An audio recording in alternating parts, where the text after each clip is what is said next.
नमस्कार, बहुत बहुत स्वागत है आपका। आप देख रहे हैं न्यूज़ 18 का डिजिटल प्लेटफॉर्म। मैं हूं आपके साथ ऋतु ज्ञानवानी। देश के लाखों केंद्रीय कर्मचारियों और पेंशन भोगियों के लिए एक बहुत बड़ी खबर है।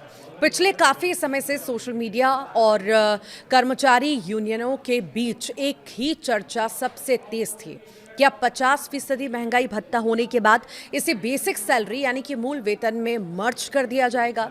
क्या 8वें वेतन आयोग के आने से पहले ही आपका सैलरी स्ट्रक्चर पूरी तरह बदलने वाला है? इस पर अब देश के वित्त मंत्रालय का एक बेहद ही महत्वपूर्ण और अंतिम फैसला सामने आ चुका है। सरकार ने साफ शब्दों में स्पष्ट कर दिया है क्या वो महंगाई भत्ते को बेसिक पे में मिलाने जा रही है या नहीं।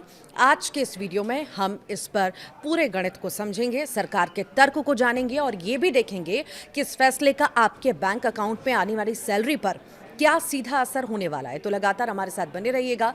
देखिए, जो है जानकारी ये है, इस पूरे मामले की गहराई को समझने के लिए हमें थोड़ा पीछे जाना होगा। जब भी देश में महंगाई बढ़ती है तो सरकार अपने कर्मचारियों के रहन सहन के स्तर को बनाए रखने के लिए महंगाई भत्ता यानी कि डियरनेस अलाउंस देती है।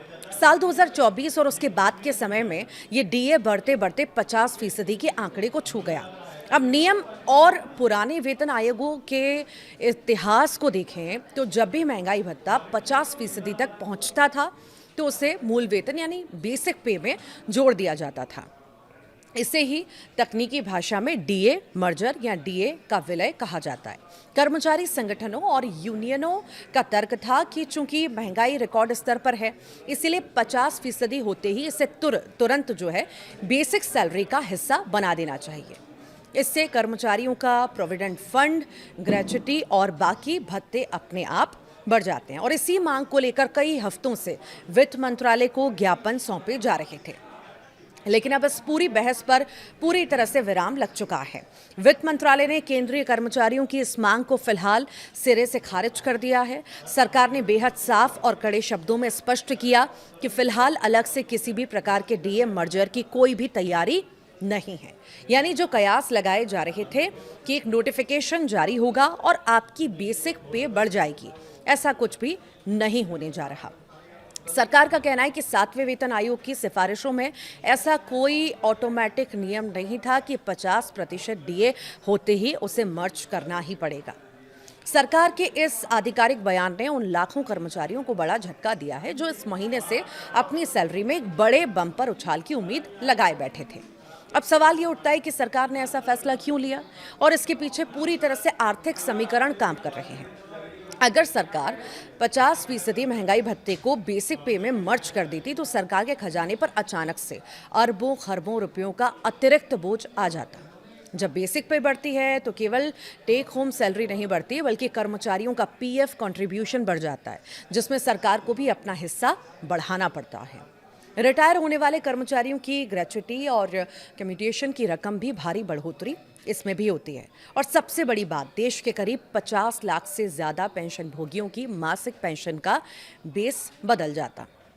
मौजूदा वैश्विक आर्थिक परिस्थितियों और देश के बजटीय घाटों को संतुलित रखने के लिए वित्त मंत्रालय ने इस अतिरिक्त वित्तीय बोझ को उठाने से साफ इनकार कर दिया है। सरकार का मानना है कि महंगाई भत्ता समय समय पर बढ़ाया ही जा रहा है और इसीलिए अलग से मर्जर की कोई भी तार्किक जरूरत नहीं है। इस खबर का एक और महत्वपूर्ण पहलू है जो सीधे जुड़ा है 8वें वेतन आयोग से। आमतौर पर हर 10 साल में एक नया वेतन आयोग आता है। 7वां वेतन आयोग 2016 में लागू हुआ था और नियमों के मुताबिक 8वें वेतन आयोग को लेकर चर्चाएं अब बेहद तेज हैं।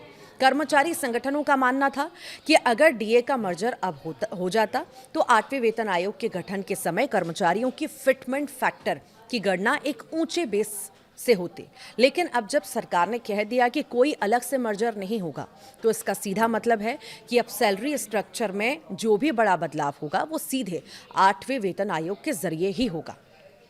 सरकार अब बीच में कोई शॉर्टकट या तदर्थ फैसला जो है लेने के मूड में बिल्कुल भी नजर नहीं आ रही। यानी कर्मचारियों को अब अपनी बेसिक सैलरी को रिवाइज करवाने के लिए नए वेतन आयोग की सिफारिशों का ही इंतजार करना होगा। तो इस फैसले के बाद अब एक आम केंद्रीय कर्मचारी की जेब पर क्या असर पड़ेगा। तो देखिए, इसे आसान भाषा में समझ लीजिए। आपकी सैलरी जैसे ही आ रही थी वैसे ही आती रहेगी। आपका महंगाई भत्ता 50% या उससे ऊपर जो भी तय हुआ है वो आपकी मौजूदा बेसिक पे पर ही कैलकुलेट होकर आएगा।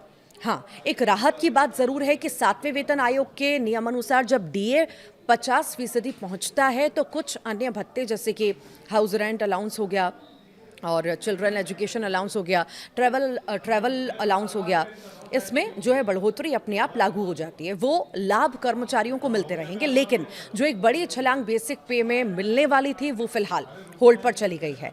आपकी टेक होम सैलरी में कोई कटौती नहीं होगी, लेकिन जो एक्स्ट्रा हेल्थ क्रिएशन या पीएफ में बड़ा इजाफा होने की उम्मीद थी उसके लिए अभी इंतजार लंबा हो गया है।